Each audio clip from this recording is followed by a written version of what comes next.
Bonjour à toutes et bonjour à tous. Je suis ravie de vous retrouver dans cette vidéo. Voilà, nous continuons notre parcours sur l'estime de soi.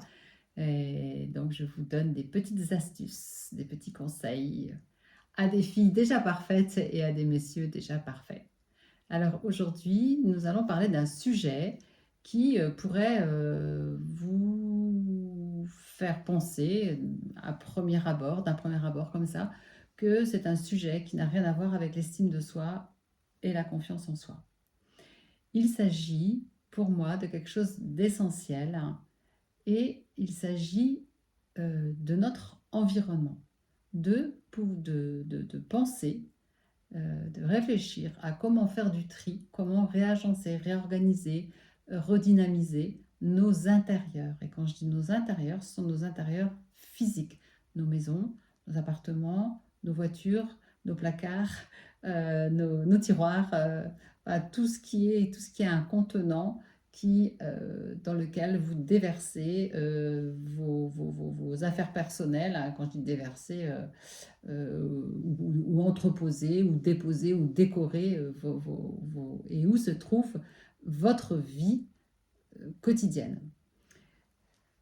Euh, alors ça a évidemment un rapport avec ce qu'on appelle le feng shui, hein, qui est l'étude très précise des orientations des pièces, de la décoration des pièces, de la vibration d'un objet, et de l'impact que cela a sur la santé de la personne, sur la prospérité de la personne, sur sa vie sentimentale, amoureuse, voilà.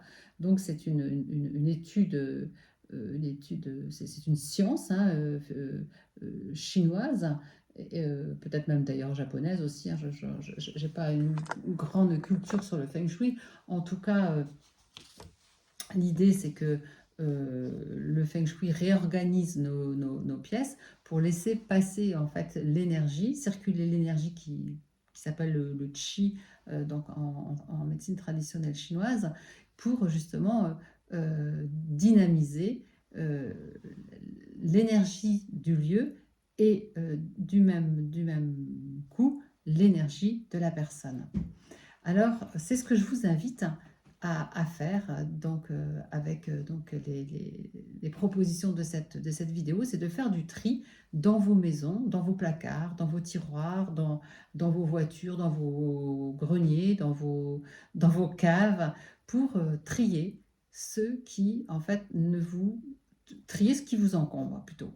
Trier ce qui vous encombre, trier ce qui ne vous sert plus dans votre vie là maintenant, trier ce qui est vieux, ce qui est cassé, ce qui est usé, ce qui est déchiré, voilà, ce que peut-être vous gardez aussi par loyauté, mais finalement qui peut être énergétiquement lourd.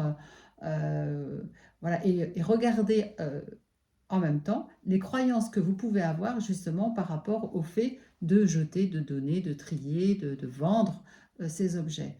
Il n'y a pas très longtemps, j'ai entendu une dame qui me dit: oui, mais ça, cet objet-là appartient à je ne sais plus qui, et je ne peux pas m'en séparer.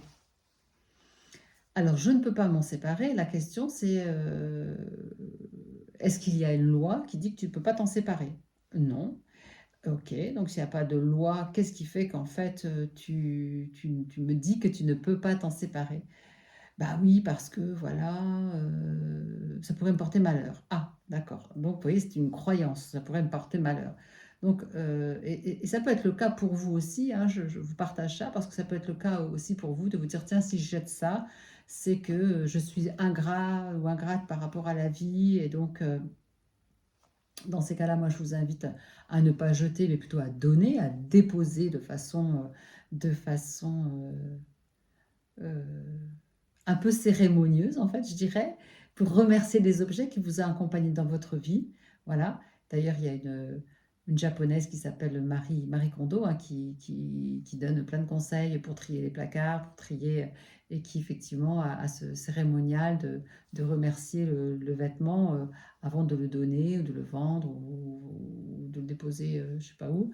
Mais l'idée, c'est ça, c'est que chaque chose qui nous a accompagnés, donc a fait partie de notre vie à un moment donné, nous a forcément servi, aidé.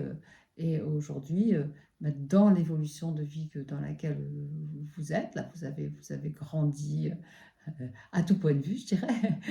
Et parfois, il y a des choses qui ne nous correspondent plus. Il y a des meubles qui ne nous correspondent plus, des meubles qu'on a depuis 20 ans. Hein, voilà. Et puis, on les traîne comme des boulets et on se dit, bah voilà, mais c'est de l'énergie un peu morte qui est là. Alors, vous allez me dire, bah oui, mais aujourd'hui, c'est la conso raisonnable et tout. Oui, bah, c'est de la conso raisonnable, mais ben justement, si c'est de la conso raisonnable, allez le vendre d'occasion. Euh, mais vous, si vibratoirement, vous sentez que c'est plus OK d'avoir ces objets-là, mais moi, je vous invite à vous alléger, à trier, à faire de l'espace, à décorer, à honorer vos pièces. Et à ce sujet-là, il y a des personnes, souvent, je tout de travers là,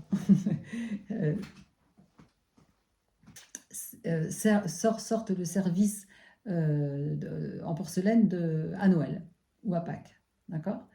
Mais on n'a qu'une vie. Donc, sortez les couverts en argent, sortez le cristal, sortez les jolies nappes, mettez des fleurs, honorez-vous. Parce que c'est aussi ça qui renforce l'estime, l'amour de soi, l'image de soi. Vous voyez, l'estime de soi, c'est la confiance en soi, l'amour de soi et l'image de soi. Eh bien, on a besoin aussi de voir de jolies choses autour de nous. On a besoin que notre être soit honoré par un bel environnement. Voilà. Et clairement, l'environnement a un impact majeur sur nous. Et d'ailleurs, c'est pas moi qui le dis, hein, moi je n'ai rien inventé, je transmets et je vulgarise de l'information. Et comment les chercheurs en épigénétique, hein, notamment donc Joël de Ronet qui nous explique que l'épigénétique, c'est la science qui étudie la modulation de l'expression de nos gènes selon nos pouvoirs de décision. Eh bien, il y a 5 facteurs sur lesquels en fait on peut donc influer sur nos gènes, donc sur les 85% d'ADN qui sont modulables.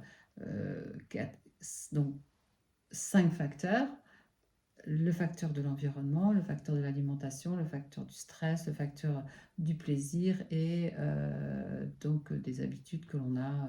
Voilà. Et donc, vous voyez que l'environnement fait partie en fait de cette liste-là. Et notre environnement a un impact direct sur notre information. Vous me connaissez, j'aime beaucoup parler de vibration, d'énergie, d'information. Hein. C'est mon sujet de prédilection. Aujourd'hui, je vous parle de choses très pragmatiques, très pratiques, hein, comme l'estime de soi, la confiance en soi dans la vie. Mais forcément que tout ça, c'est de l'information, c'est de la vibration. Et un environnement a beaucoup, beaucoup d'impact sur nous. Donc moi, je vous invite à vous faire de jolis intérieurs, de trier le maximum de choses dont vous ne vous servez plus, qui sont cassés, ébréchés, qui sont vieux. Plutôt que d'avoir 25 verres, ayez-en 4 jolis. Faites-vous plaisir, honorez-vous et vous allez voir que cette information va aussi être bénéfique à votre confiance en vous et à votre estime de vous. Voilà ce que j'avais à vous dire pour aujourd'hui. Eh bien, je n'ai pas de fleurs à vous offrir, mais si j'en avais, eh bien, ça serait avec grande joie. En tout cas, je vous envoie toute ma vibration du cœur en vous souhaitant vraiment le meilleur. À très bientôt pour une prochaine capsule vidéo.